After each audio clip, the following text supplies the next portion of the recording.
अस्सलाम वालेकुम, मैं हूं रिजवान अशरफ। अमेरिकी सदर डोनाल्ड ट्रंप पागलपन के इंतहा को पहुंचा हुआ है। कुछ समझ नहीं आती उसने क्या बात करनी है, किस तरह से करनी है, क्या करना है। जो उसके दिल में आता है, जो उसके दिमाग में आता है, जो उसकी जुबान पे आता है, वो कह देता है, बाद में फंस जाता है। अब उसने अपना हुर्मस को बंद करने की धमकी दी और आके वहां पर सिर्फ भी लगा दिया, जिसकी वजह से चीन बिल्कुल सीधा हो गया अमेरिका के साथ। रूस बिल्कुल सीधा हो गया, शुमाली कोरिया बिल्कुल सीधा हो गया कि अगर आपने ये अपना हुर्मस बंद करने की कोशिश की तो ऐसे के तैसे आपको मजा चखा देंगे। ये उनकी जानब से कहा गया। अपना हुर्मस बंद करना, अपना हुर्मस किस तरीके से दुनिया के अंदर इस वक्त एक बहुत बड़ी, एक ईरान के पास एक वेपन आ गया है और बहुत बड़ी एक ऐसी गुजरगाह बन चुकी है, समंदरी गुजरगाह, जो कि अमेरिका के लिए बड़ी परेशान कुन सूरत हाल है। इसमें क्यों, उसकी वजह क्या है, इसके बारे में बड़ी अहम तरीन मालूमात।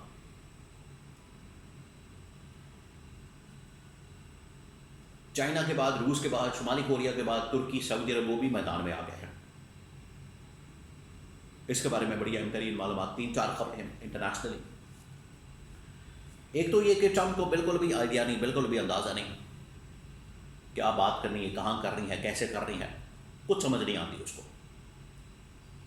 एक बिजनेसमैन के तौर पर काम कर रहा था, सदर बन गया था, ना उसको डिप्लोमेसी का पता है, ना उसको सफारतकारी का पता है, ना उसको सियासत का पता है, ना किसी और चीज़ का।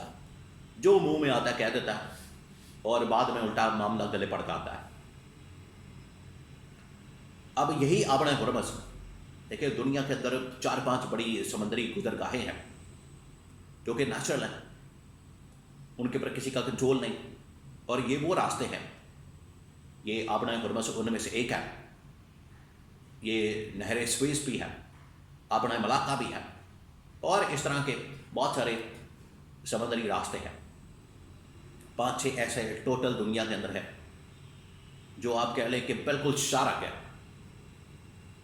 अगर उनको काट दिया जाए, उनके रास्ते में रुकावट डाल दी जाए, खलल पैदा कर दिया जाए, जिस तरह से ईरान ने किया है, तो पूरी दुनिया की इकॉनमी रुक जाती है, जाम हो जाती है।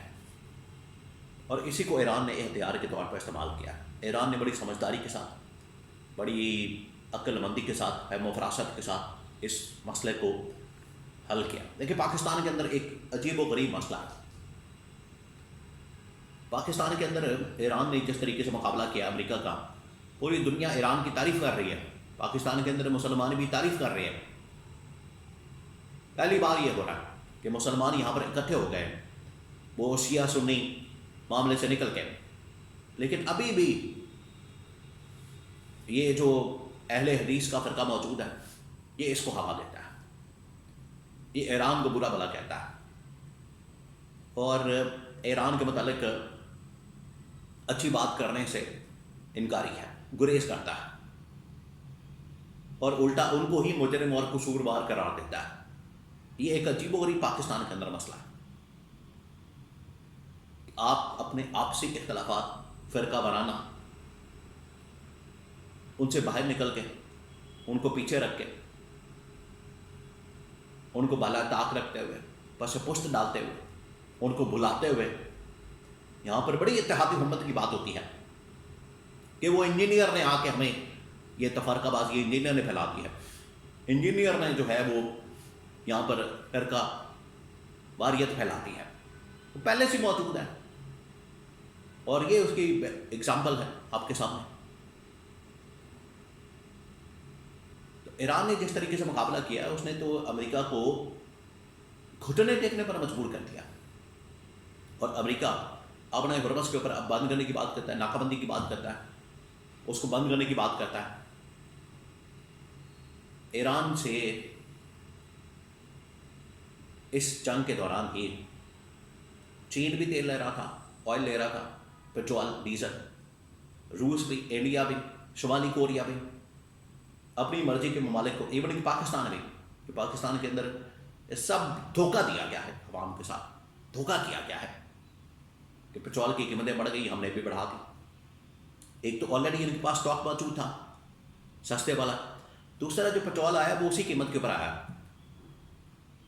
तो ₹1 नहीं इनके ऊपर कॉस्ट बढ़ी, कीमत बढ़ी, और इन्होंने अपना बीच में उल्लू सीधा करते हुए, धोखेबाजी से काम लेते हुए आवाम के ऊपर पेट्रोल का एटम मार दिया। अब ये डोनाल्ड ट्रंप चाहता है किसी तरह से इसको बंद कर दें, नाकाबंदी करें। चाइना भी बताने में आ गया, चाइना ने कहा कि तुम बंद नहीं कर सकते, तुम्हारी ऐसी की तैसी। तुर्की भी, पहले रूस मैदान में आया, चीन मैदान में आया, उसके बाद शुमाली कोरिया, उसके बाद अब तुर्की और अरब ममालिक भी मैदान में आ गए, उनको भी पता चल गया अगर हम ये इसको इजाज़त देंगे डोनाल्ड ट्रंप को कि अपना हुर्मस को मुकम्मल बंद कर दें, ये तो तबाही फैल देगा पूरे खत्ते के अंदर, इलाके के अंदर और दुनिया के अंदर।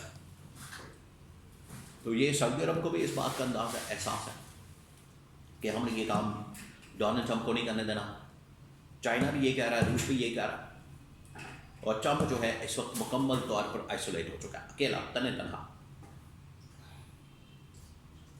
तो ये उसे डील करनी पड़ेगी, मुकम्मल करना पड़ेगा। अब ये डोनाल्ड ट्रंप NRO असल में मांग रहा है ईरान से, ये हालत हो गई है। NRO मांग रहा है, फेस सेविंग मांग रहा है कि किसी तरह से मुझे कोई एग्जिट दे दिया जाए यहाँ से। ये हालात हो गए जो कि खुद आके फंस गया, किसी ने नहीं फंसाया इसको, खुद ही इसको उंगल लगी है। वो इसराइल के नेतन्याहू ने उंगल की है इसको, इसने ईरान के ऊपर हमला कर दिया और लेने के देने पड़ गए, ये उसका नतीजा निकला। अब इसने वहाँ पर नाकाबंदी तो की, आके शिप लगा दिए, अपने जहाज़ लगा दिए, लेकिन वहाँ से चीन भी अपने जहाज़ निकाल के ले गया, रूस भी निकाल के ले गया, इंडिया भी निकाल के ले गया, शुमाली कोरिया भी निकाल के ले गया। ये टोटल औकात है इस वक्त डोनाल्ड ट्रंप अमेरिका की, कोई इसको घास नहीं डालना, कोई इसे डरता नहीं है। इनका जो पूरा का पूरा जंग का प्रोग्राम था वो तो बढ़ गया कि अब हम हमला करेंगे, ईरान को कंट्रोल कर लेंगे, रजीम चेंज ऑपरेशन कर देंगे, मार दाड़ करेंगे, 2 दिनों के अंदर ऐसे तितर बितर करके सब कुछ फारिग करके घर आ जाएंगे। 50 दिन हो गए, 2 महीने हो गए, 2.5 महीने हो गए फंसे हुए, जान इनकी फंसी हुई शिकंजे के अंदर, निकल नहीं पा रहे, इतनी बुरी तरह से ये फंसे हैं। तो ये ट्रंप की इस तरह की हरकतें, इस तरह की बातें, उससे न दुनिया को फ़ायदा होता है, ना किसी मुल्क को फ़ायदा होता है, ना अपने मुल्क को फ़ायदा होता है, उल्टा फंसा देता है। और अब बड़े बड़े ममालिक मैदान में आ गए हैं, मुलाकातें हो रही हैं, और ये जो ट्रंप की हरकतें हैं ये अनकरीब बंद होने वाली। ये सीज़फायर भी होगा, हालात भी बेहतर होंगे और ट्रंप चुप करके निकल जाएगा।